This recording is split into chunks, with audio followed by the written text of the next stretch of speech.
During our Northwest trip through the country, we stopped by the S&S facility to try out the Access coaster. This is S&S Sansei's newest coaster design.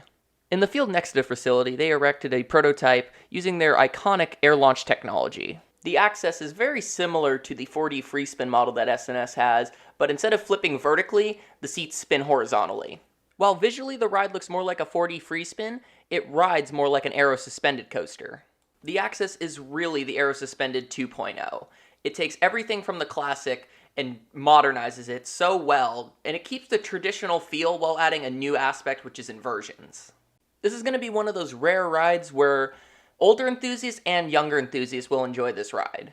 And as for the regular park guest, I feel like this is a much better example for a ride that flips versus the 4D coasters, because a lot of the 4D coasters are kind of headache-inducing. This one is a much smoother flip, harder for it to get caught upside down for long periods of time, and is overall just a more smoother ride.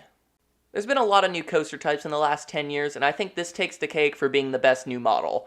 And it's just a small prototype, so I can't wait till a real version comes out. Because there's been a lot of great things, such as inverting wooden coasters, single rail coasters, but I think this is the best one that has come out of the last 10 years. Now, talking about the prototype layout as a whole, it's actually really good for what it is. It is just an oval shape, but what it does in that short amount of time is really amazing and gives you an idea of what a full-size version will be.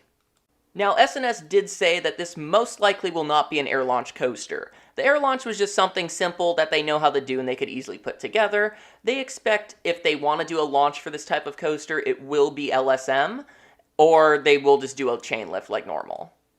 Talking, though, about the prototype itself, the launch is absolutely insane. As someone who has ridden both Doo-Doo-Dompa and Max Force, I think this thing is even stronger. I don't know if it actually is, or it's just because you're tilted sideways as you launch, but this launch it had a lot more of a kick than both of those coasters did.